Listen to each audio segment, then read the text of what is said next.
How did Vikings store fish for 2 years without any refrigeration? Imagine a world where winter lasts 6 months, where temperatures plunge to minus 30 degrees Celsius, and where the sea freezes solid for weeks at a time. Now imagine that your survival depends entirely on fish caught during the brief summer months. No freezers, no canning facilities, no grocery stores to restock when supplies run low. For the Norse people of medieval Scandinavia, this was not a thought experiment, but daily reality. They faced a challenge that would seem impossible to modern minds: preserving massive quantities of fish through brutal winters and well into the following year, using nothing but natural materials and ancient techniques passed down through generations. The Vikings were not just warriors and explorers. They were masters of food preservation, developing methods so effective that their preserved fish could remain edible for 24 months or longer. These techniques were not primitive guesswork, but sophisticated applications of chemistry, microbiology, and environmental science, refined over centuries of trial and error. Archaeological evidence from sites across Norway, Iceland, and Greenland reveals the remnants of vast fish preservation operations, with specialized structures built solely for drying and storing fish.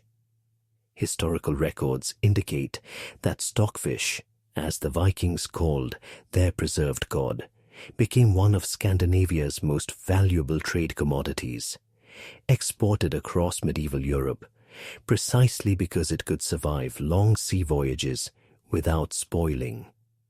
But the Vikings had a system. They understood something fundamental about food preservation that modern science has only recently confirmed: that the key to stopping decay lies not in adding chemicals, but in controlling 3 simple factors: moisture, temperature, and air circulation. By manipulating these elements through ingenious techniques, they transformed fresh fish into a product that was not only safe to eat years later, but also nutritionally dense, lightweight for transport, and incredibly versatile in cooking. What follows is the complete story of how they achieved this remarkable feat. The foundation of Viking fish preservation began with understanding seasonal cycles. The Vikings did not catch fish randomly throughout the year and hope for the best. Archaeological evidence shows they organized their entire fishing calendar around preservation needs. The primary fishing season occurred during late winter, typically from January through April, when Arctic cod migrated south to spawn in massive schools along the Norwegian coast. This timing was not coincidental. Research suggests that fish caught in cold water contain less bacterial contamination and lower internal moisture content, both critical factors for successful preservation. Historical records from the Lofoten Islands, Norway's premier cod fishing grounds, indicate that communities would swell from a few hundred permanent residents to several thousand during peak fishing season, as families traveled from inland farms to participate in this crucial harvest. The Vikings targeted specific fish species for long-term storage. Cod, particularly Arctic cod or scray, was the primary choice. Experts believe this preference developed because cod has naturally lean flesh with very low fat content, typically below 1% by weight. This matters enormously for preservation.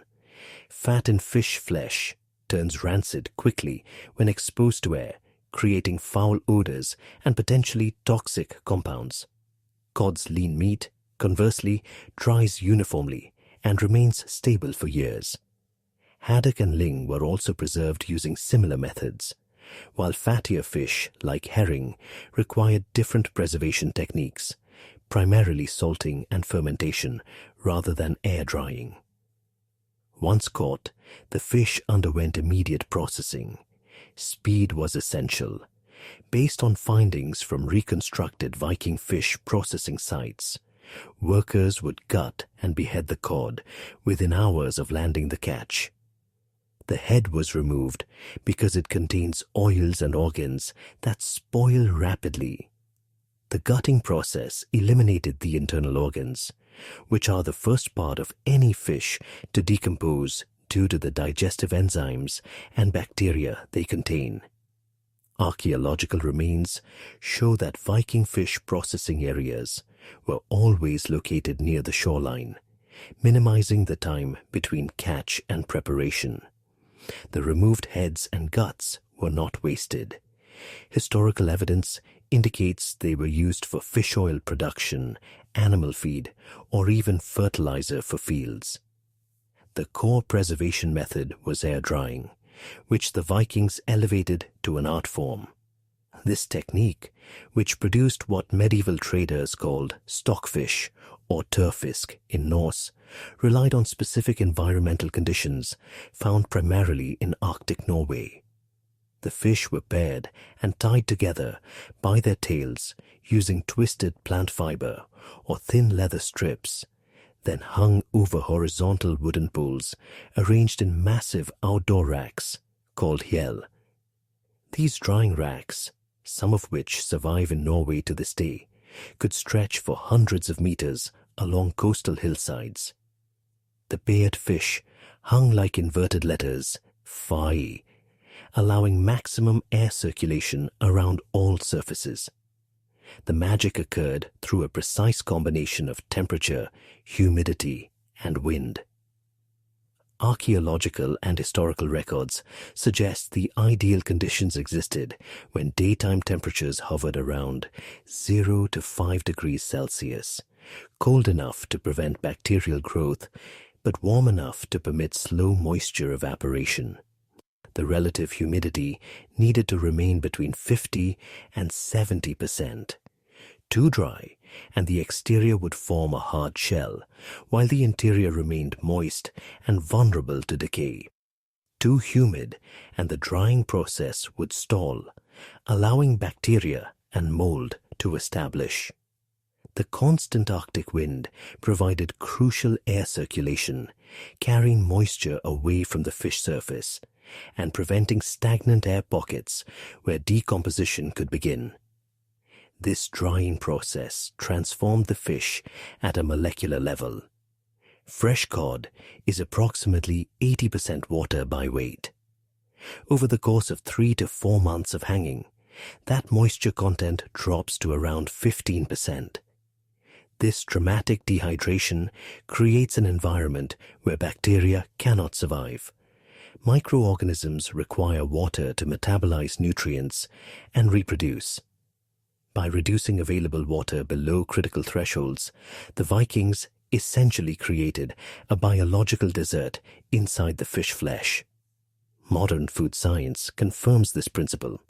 When water activity drops below 0.6 on a scale, where pure water equals 1.0, virtually all bacterial growth ceases. Stockfish achieves water activity levels around 0.4 to 0.05, well within the safe zone. The Vikings understood intuitively what scientists now explain through chemistry. The drying process also concentrates nutrients and intensifies flavors. A single kilogram of stockfish contains the protein equivalent of 5 kilograms of fresh fish. This concentration made stockfish extraordinarily valuable for long voyages or winter survival. Experts believe that a Viking warrior or sailor could meet their daily protein requirements with approximately 150 grams of stockfish, which would rehydrate when soaked and cooked. Archaeological evidence from Viking ship burials shows stockfish stored in leather sacks or wooden barrels, confirming its role as essential provisions for sea travel. The quality of stockfish depended heavily on monitoring during the drying period.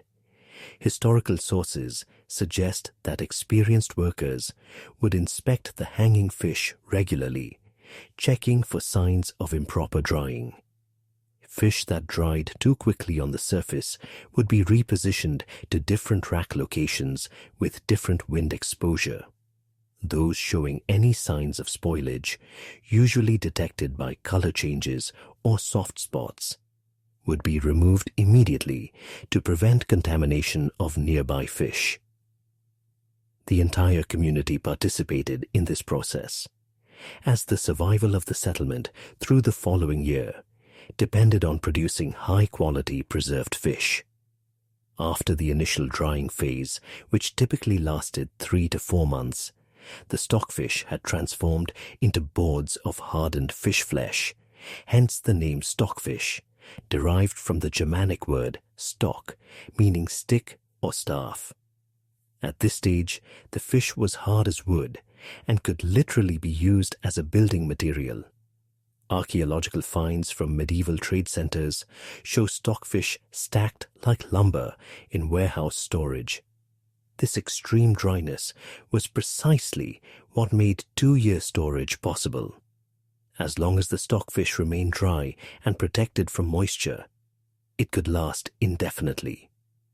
Research on stockfish stored under proper conditions has demonstrated that it remains nutritionally viable and safe to consume even after 5 or more years. Storage methods were equally sophisticated. The dried fish could not simply be piled in any available space. Based on findings from Viking storage structures, the stockfish was kept in cool, dark, well-ventilated areas, typically in specialized storehouses called bur in Old Norse.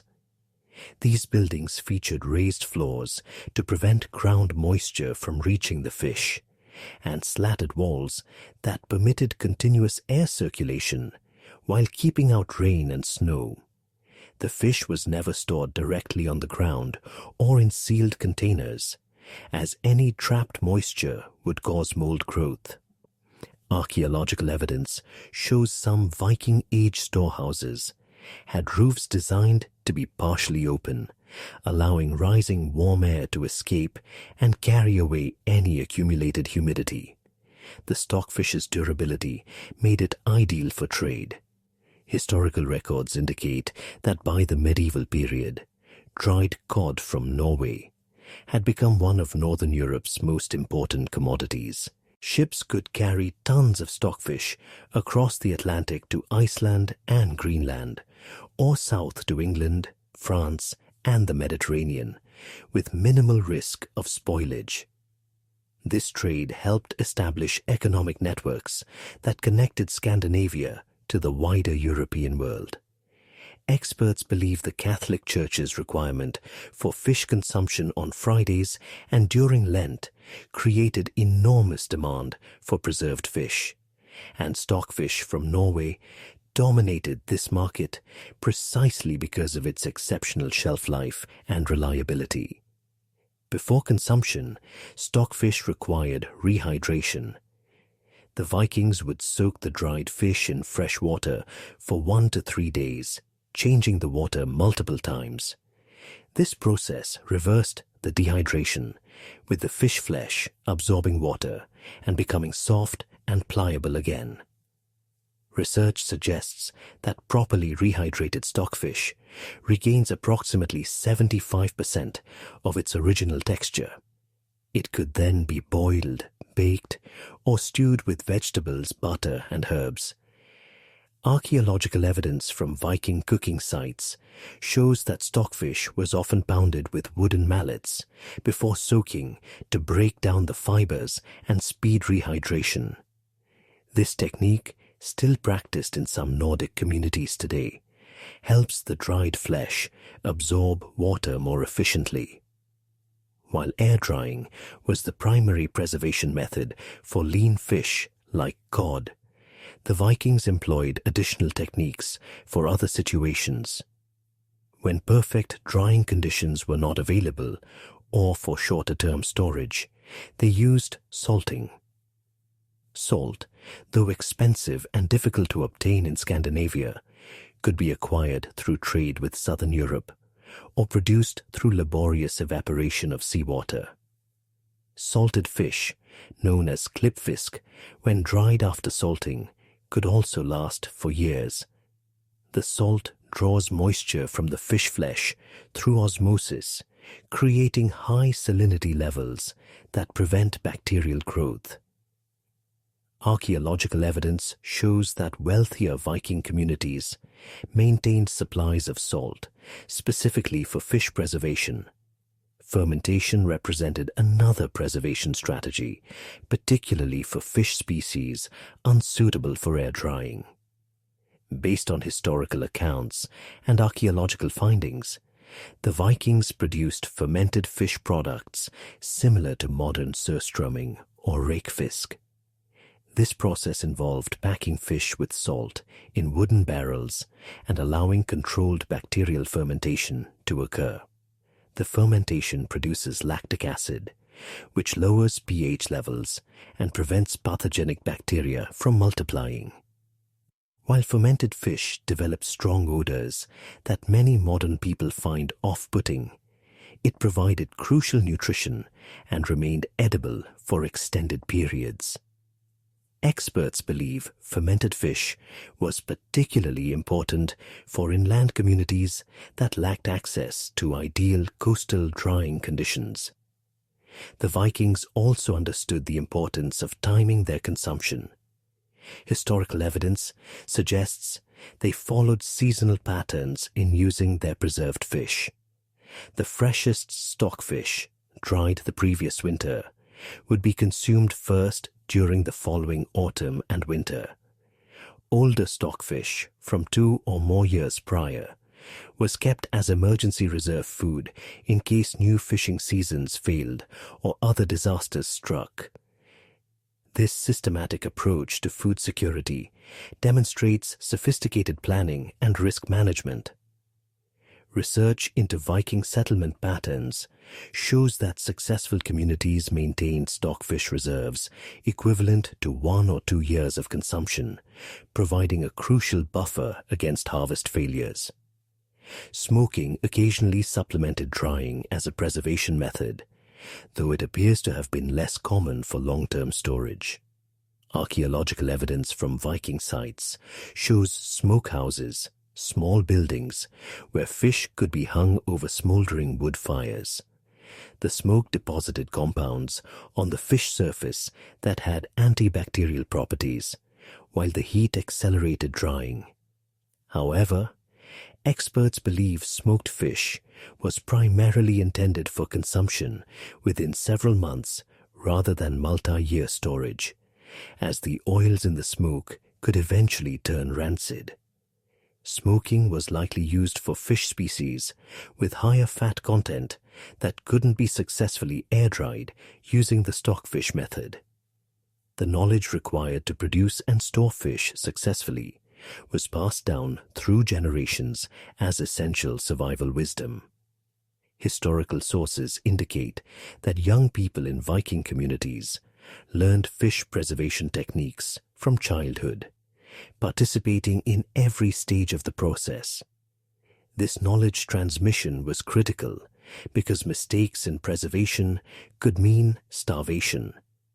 Archaeological analysis of settlement abandonments in marginal areas like Greenland suggests that loss of preservation knowledge or changes in environmental conditions affecting drying success may have contributed to community failures. The ability to preserve fish for 2 years or more was not a convenience, but a fundamental requirement for survival in the harsh Arctic climate. Modern scientific analysis has validated the effectiveness of Viking preservation methods. Research into traditional stockfish production confirms that properly dried cod contains virtually no moisture available for bacterial growth, explaining its extraordinary shelf life. Chemical analysis shows that the nutritional value remains largely intact, with protein content actually increasing by concentration. The Vikings achieved through empirical observation what food scientists now understand through microbiology. that controlling water activity is the key to preventing spoilage. This ancient technique, developed without microscopes or laboratory equipment, anticipated modern freeze-drying principles by nearly a millennium. The environmental conditions of Arctic Norway proved ideal for this preservation method. The coastal regions where the Vikings established their primary fishing stations offered the precise combination of cold temperatures, moderate humidity, and constant wind that made stockfish production possible.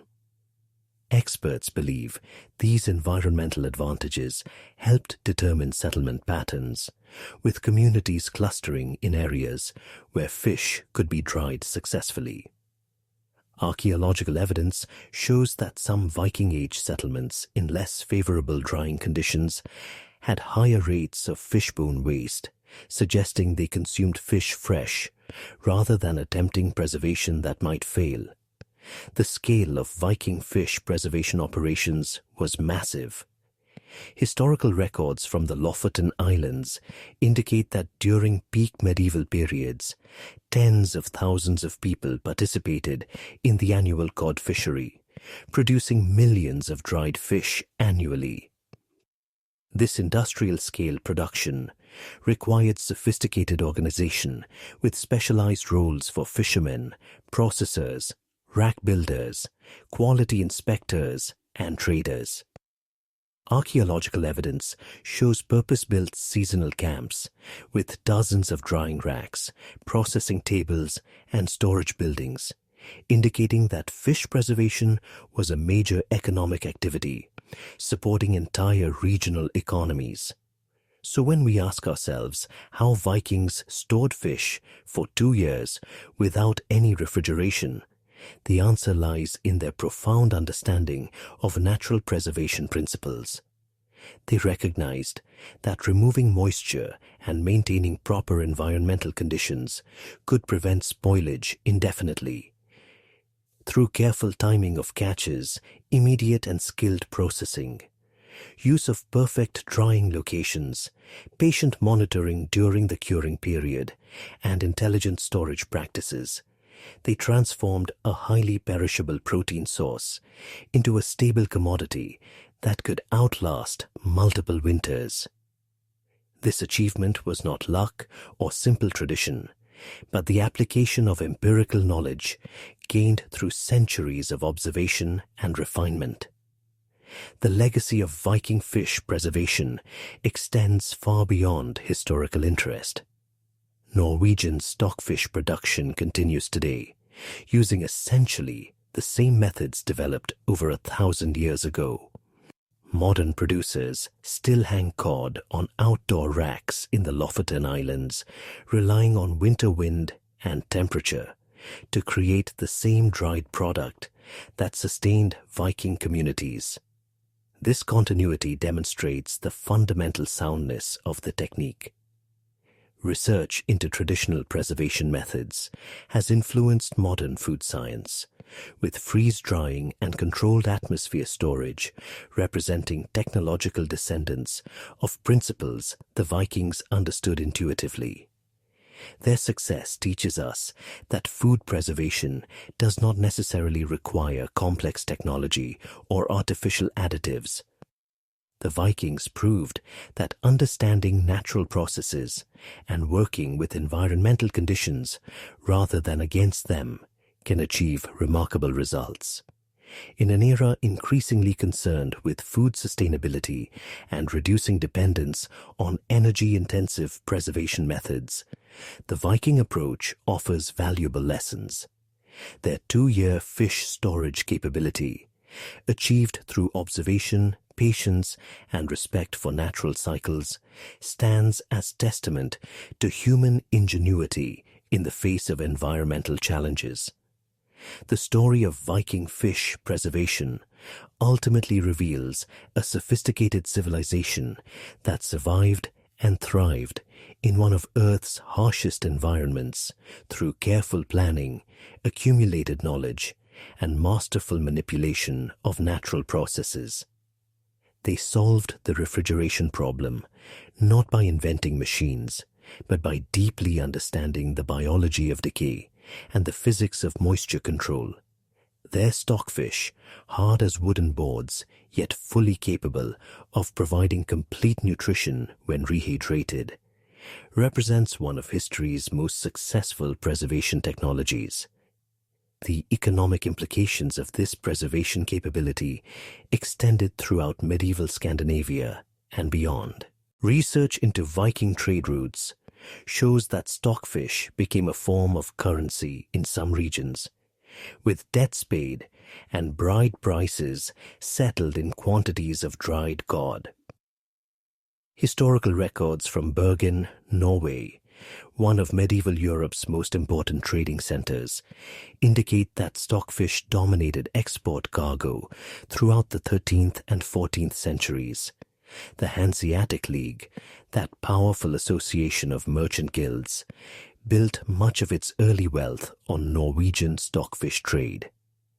This dried fish from Arctic waters could be transported across Europe without refrigeration, reaching markets in Germany, England, France, Spain, and even Mediterranean regions.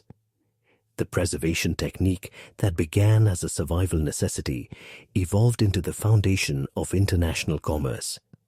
The social organization required for successful fish